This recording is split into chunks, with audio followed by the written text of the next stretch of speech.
नमस्कार मित्रांनो, स्वागत आहे तुमचं पुन्हा एका नवीन व्हिडिओमध्ये। मित्रांनो, वायर क्षेत्रामध्ये एंट्री घेतल्यानंतर रिअल इस्टेट क्षेत्रामध्ये गौतम अदानी समूह मोठ्या कराराच्या तयारीमध्ये आहे।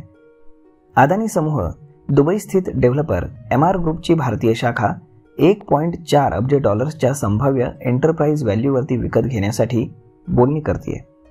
एप्रिलपर्यंत हा करार पूर्ण होणं अपेक्षित आहे। अदानी समूह आणि एमआर ग्रुप यांच्यामध्ये या व्यवहाराच्या रचनेवरनं चर्चा सुरू आहे। या व्यवहारामध्ये अदानींच्या लिस्टेड नसलेल्या कंपनीकडनं सुमारे 400 दशलक्ष डॉलर्सची इक्विटी गुंतवणूक होऊ शकते। एप्रिलपर्यंत हा करार पूर्ण होऊ शकतो, परंतु चर्चा सुरू असल्याने कराराची शाश्वती नाही। अदानी समूह आणि एमआर मीडियाकडनं यावर कुठलीही प्रतिक्रिया देण्यात आलेली नाही। एमआर इंडिया लिमिटेडमधील संभाव्य हिस्सा विक्रीबाबत अदानींसोबत भारतातील काही समूहांसोबत देखील चर्चा सुरू असल्याचं एमआरनं जानेवारीमध्ये सांगितलं होतं। एमआर युनिटच्या अधिग्रहणामुळे भारतामध्ये अदानींच्या रिअल इस्टेट पोर्टफोलिओचा विस्तार होईल।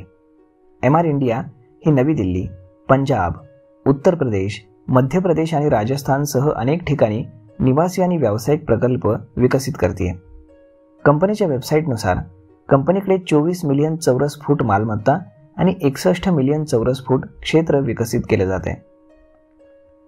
मुंबईमधील सर्वात मोठ्या निवासी प्रकल्पापैकी एक असलेल्या अदानींच्या रिअल इस्टेट युनिटनं अंदाजे 360 अब्ज रुपयांच्या पुनर्विकासासाठी सर्वाधिक मोठी बोली लावली आहे। आशियातील सर्वात मोठ्या झोपडपट्ट्यांपैकी एक असलेल्या धारावीचा पुनर्विकास अदानी समूहाकडनं केला जातोय।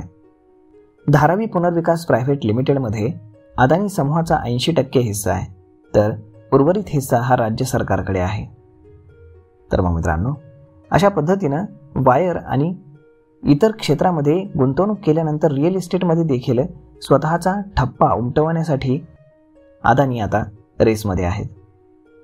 तर मग मित्रांनो, अशा पद्धतीनं अदानींच्या शेअर्सवरती लक्ष ठेवणं प्रचंड गरजेचं आहे, कारण हा समूह बरंच काही ना काही करत असतो। तर मग मित्रांनो, हा व्हिडिओ, ही माहिती तुम्हाला कशी वाटली हे तुम्ही आम्हाला कमेंट करून नक्कीच सांगा। आणि जर आवडली असेल तर आपल्या जवळच्या मित्रमंडळींसोबत देखील हा व्हिडिओ तुम्ही शेअर करायला विसरू नका। धन्यवाद।